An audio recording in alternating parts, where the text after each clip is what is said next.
Stanley Black & Decker provides tools and services around the globe to help turn great ideas into reality and to help us shape the world we live in. We proudly support programming that inspires invention, innovation, and hard work. Together with Make48, we're providing men and women the tools and resources to build a better world. Stanley Black & Decker, for those who make the world. Previously on Make48, the winning products were redesigned. So we're going to have a difficult challenge to be able to get a sensor and a laser to fit in that small area under the base of the seat. And new prototypes were made. Not moving at all. You're moving the table.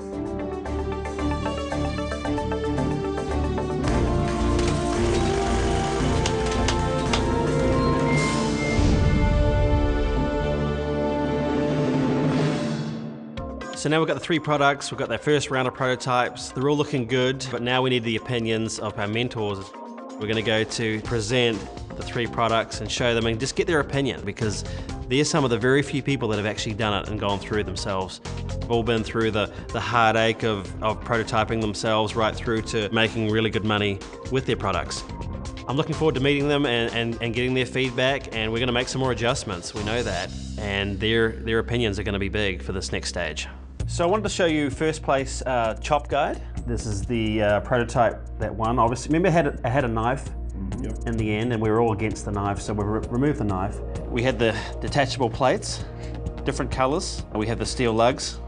Yes, and then they meet with the magnets that are embedded in the wood. We have obviously a full hinge as opposed to the 3 small hinges. The wood itself, we used a maple, and that's a laminated, you can see it's got the lines, so it's all laminated. The board itself will not be put in the dishwasher. It'll be just hand cleaned, but this is dishwasher safe, food grade plastic, laser cut, and then of course we engrave the instructions. I want to know what you guys think.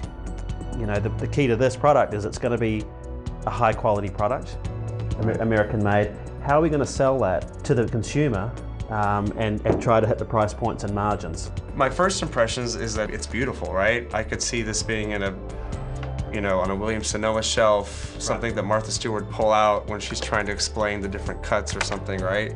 I say they've got the grids. It's beautiful. That's my first impression, is that it's a statement piece. From my experience, I know that people spend money on good cookware, bakeware, cutting boards. So there's definitely a market for something a little bit higher end than your typical cutting board you're going to find in a mass merchant. You can be a $99 cutting board, and I really truly believe that there is a market for that. Looks high end, right. Yeah, for sure. So to me that tells me that retail may be a challenge trying to get the price points correct. Once it's tightened up, obviously, right, there's some color changes that probably need to be done, material changes, but I think this is great as a prototype. But once it's done and finalized, I would go to a studio and just get some beautiful photography of it. Yeah, different angles of the product. Yeah. Somebody, not even their face, just maybe in their kitchen, of them opening it and touching it, and then actually chopping vegetables with maybe just the noise of the click. And then she folds it away and puts it away. So it's just simple, like, it's quiet, but it shows everything. It's a really high-end product. I don't think I would go a big, loud yell and sell on that product. It's a little niche, so I think you can really go right after that market and make a video that shows how it solves your problem, showing the product, demonstrating how you use it. You know, it's got those cool locking plates. That's really kind of a tactile function that I would feature in the marketing video. You can also put that video on Amazon and help promote sales that way. I mean, you don't need to go traditional retail because Amazon is where everyone's buying anything anyway. The best way to get a person to want to buy this versus they're just cutting board is talk to them about cross-contamination and the importance of preventing that. 20 years ago, this would have been a little different product, just like anything else. I think there's a lot of products that you can sell online that you would have a harder time getting out there in the public. So the big question is, what do you think this could retail for in the marketplace? I personally think 100 plus. $100 to $150 retail on that, especially at your higher end gourmet retailers. Quality product that people can appreciate and will last a long time. Right. You can get a good retail price out of it. remember this product? This product got 3rd place. It's a drain cover to eliminate hair getting down to the drain. This product has been a real challenge to get the prototype to actually work, but the way that they presented on the stage was that if it could suck down and not move, it could be a really good product. The drain cover product is interesting. I mean, it's a very utilitarian, at first glance, very simple product. It's something that I think can do well with the right marketing and getting the idea out there and the right placement. And we do have to have water to activate the product itself. Yeah. So let's do a little test to see. You should be able to press down to activate, and the suction works. It's funny, I thought that wasn't gonna be enough water. Such a simple product. It's like so simple. That's what I like about it. It solves a problem, it's simple, it's inexpensive to make, and it's easy to show how it works. So you're going to be able to use your foot to seat this in place? Correct. We put an indention on purpose on the top of that to allow for the heel of your foot to press down and activate the pressurizing system. Personally, I see this as a multi-pack item. You're going to be able to get the retail up. The drain item, it's very utilitarian, so that's going to be merchandised a little bit differently. You're going to have to call out the feature and benefits. You're going to have to package it in such a way that the consumer is going to understand that product instantaneously and think that they need it. I mean, I see this as an impulse purchase. They get there and they go, oh yeah, I've got that problem. Right.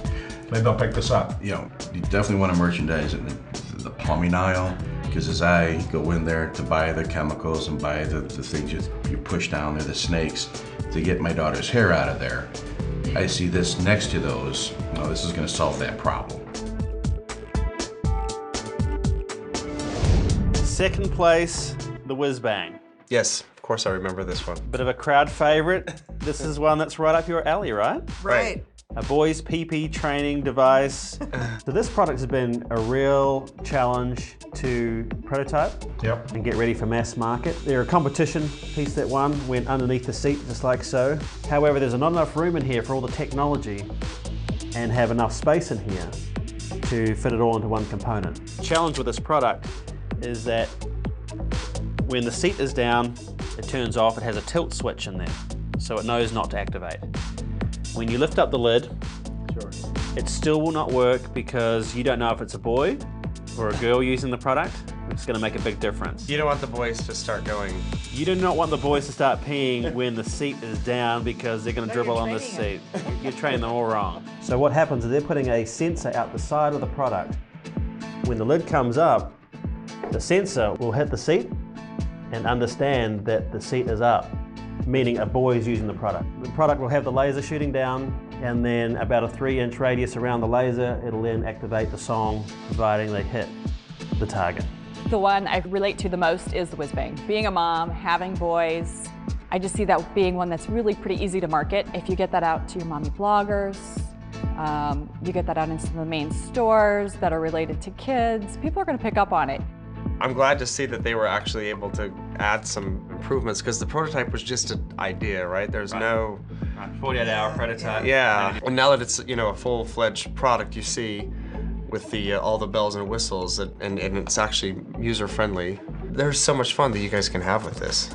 There's been a lot of talk of, obviously it's kids training, but there's adults, you and I. Yeah, any mom with a boy can relate to this product and see how this really solves the problem for you. I have that issue at home with the seat going up, number one, being the mom, having to deal with that all the time, and aiming into the toilet. I mean, they're all over the place. I see the Whiz Bang is that fun product. As a salesman, you're gonna have a fun time selling it. The retailers are gonna have a fun time merchandising it. There's gonna be a lot of things we can do on the internet to drive sales with that item. After meeting with the mentors and getting their advice, Tom reports back to the inventors.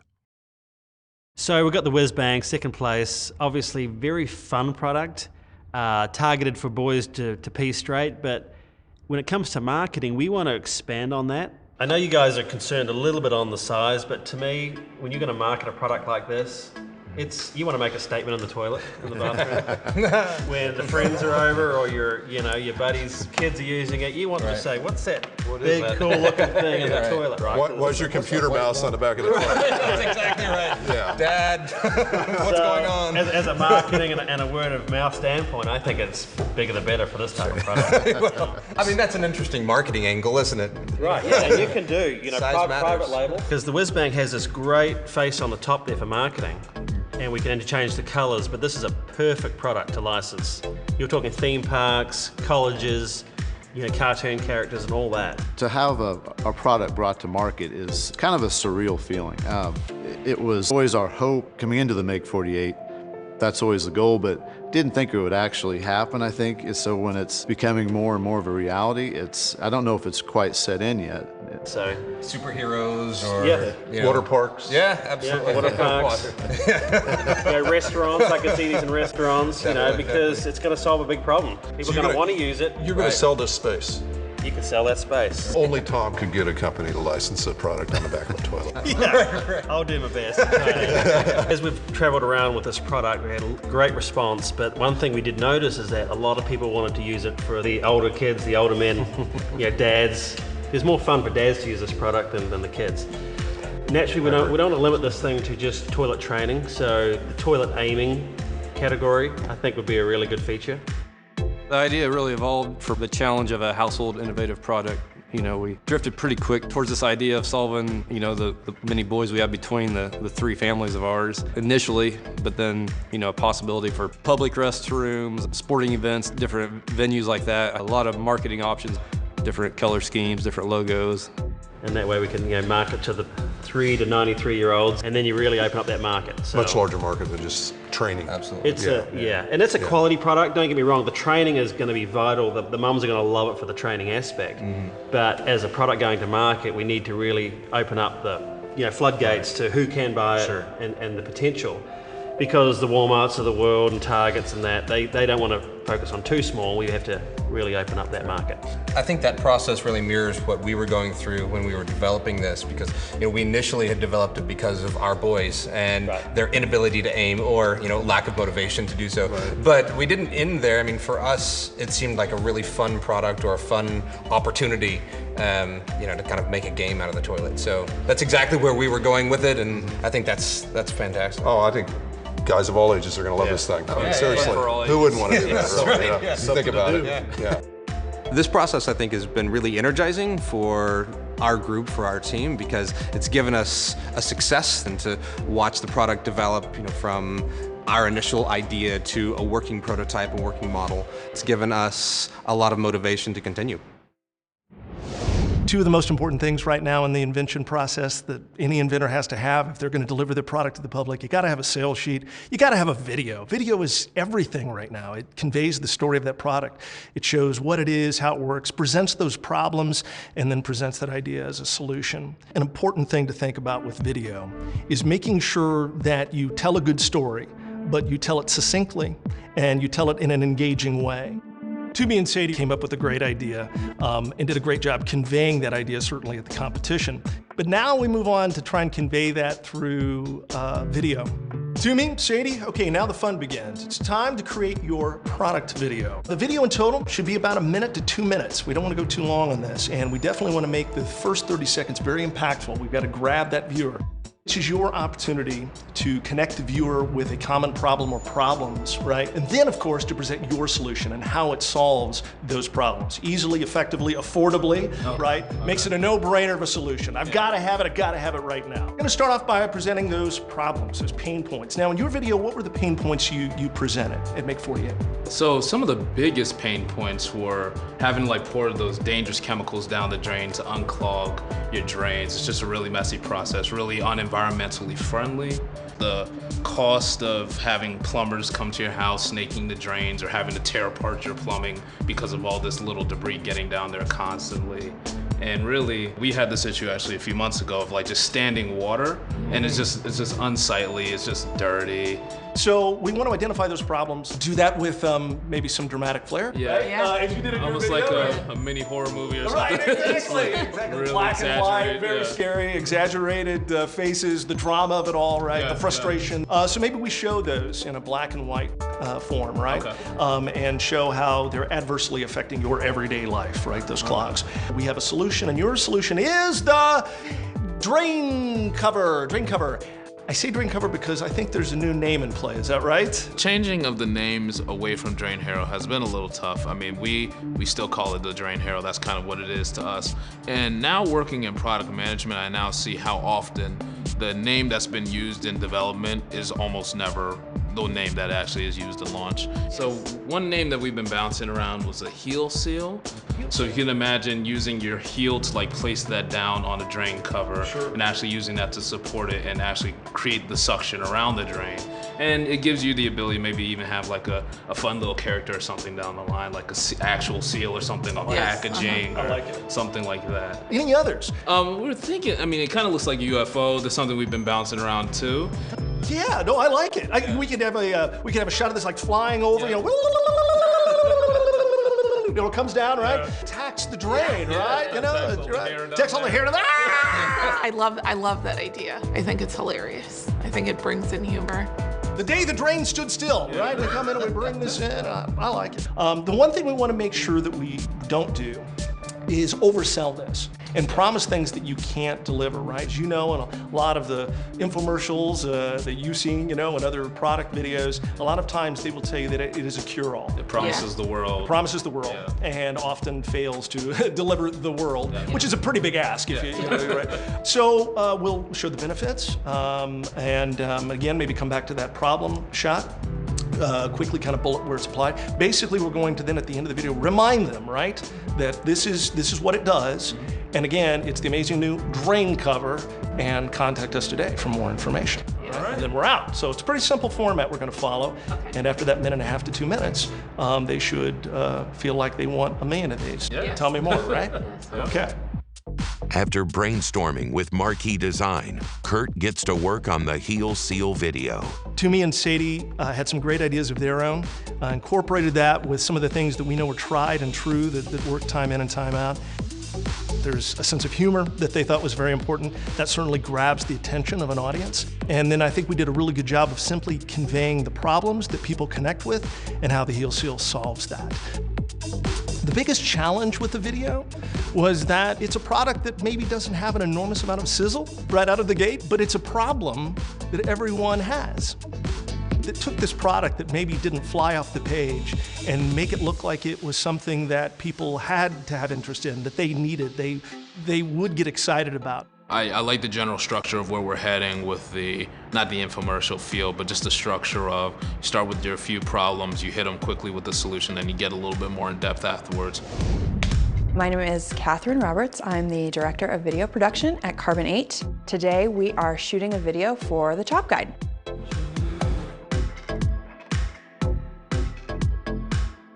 Cut. Who got the steak at the end of the day? You did? I took more than my fair share of leftovers, so that was an added bonus of doing the project. So tell me, obviously we gave you the project, the Chop Guide. I'm really intrigued to know the process. How did you come together with the idea?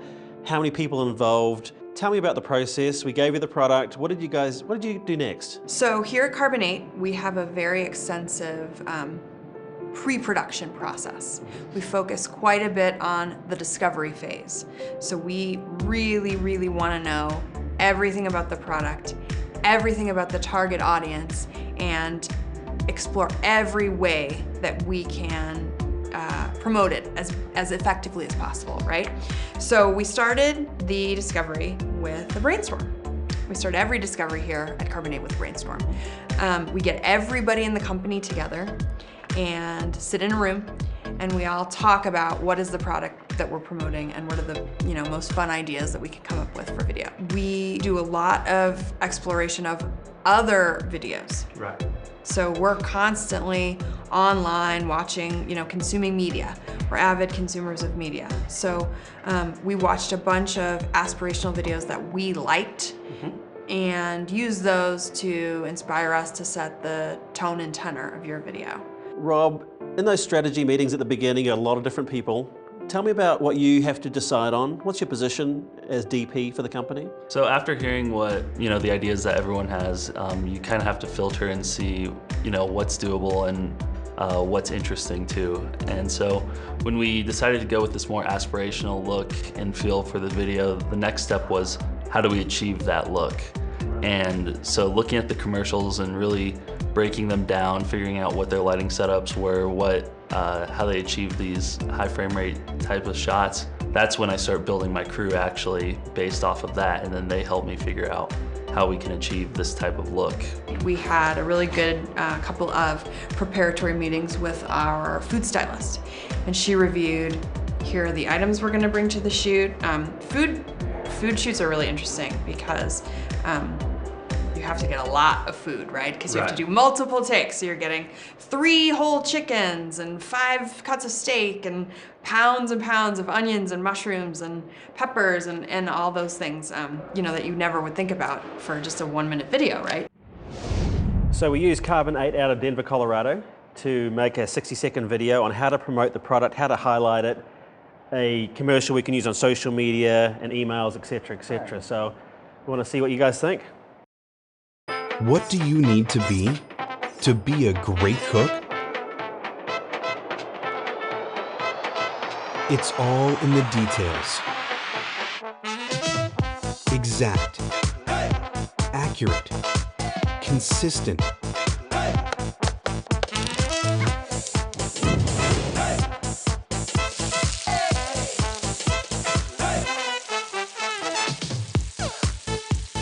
There was some really nice shots in the video. The production value was really well done, I thought. Versatile, fast.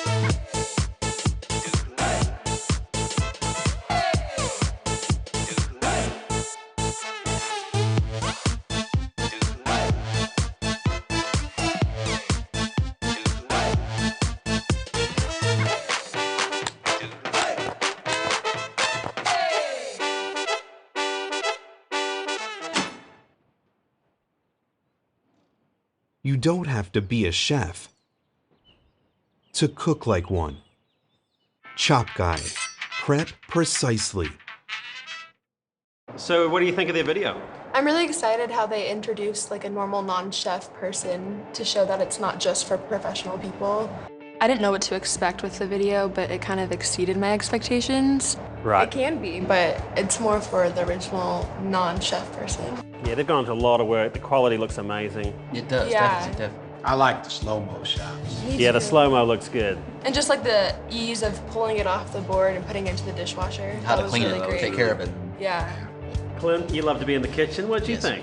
I thought it was great. It shows how you can do nice, precise cuts. You don't have to be professional, but it can give you that professional quality. I enjoyed the video. I didn't know what to expect. It looked like, something I'd see on TV. I thought it highlighted the purpose of the board and how it's supposed to be used. I thought they did a really good job showing that. Yeah. I thought they highlighted the importance of the board, what it's meant to be as far as ease of use, and what an actual home cook can do that a chef, normally does. It made me want to buy the product. So with the Whiz Bang video, it's fun, it's going to be exciting. I'm going to bring in David Farmer from ModSocket. He's in Dallas. He's worked with the biggest agencies in his early days and now focuses on the small startups. We could be further back here in the kitchen where, shooting through her, and you could shoot toward this. He's got his own team and own ideas in mind, and we're going to let him be creative. If you're marketing the bathroom product, you can't really show it being used. So we have to get even more creative in finding ways to convey what the Whiz Bang actually does. Real excited to see what Dave is going to come up with that Whiz Bang video. Mom, I gotta go!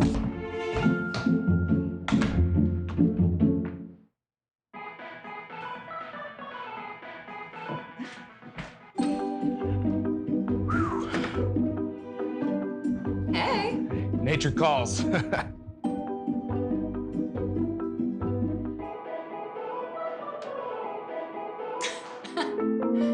Introducing Whiz Bang, a simple yet effective way to help your boy toddler through toilet training. Whiz Bang mounts easily to the back of the toilet seat and shoots a laser light in just the right spot. When you hit it, it activates a song. Whiz Bang, it's music to your ears.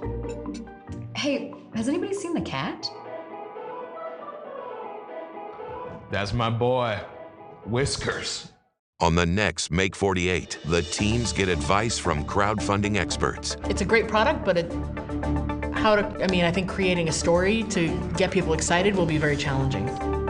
And the products are finished and ready for the marketplace. And even though it takes a while to get to this end, it's that first 48 hours that's everything, and I think our teams prove that.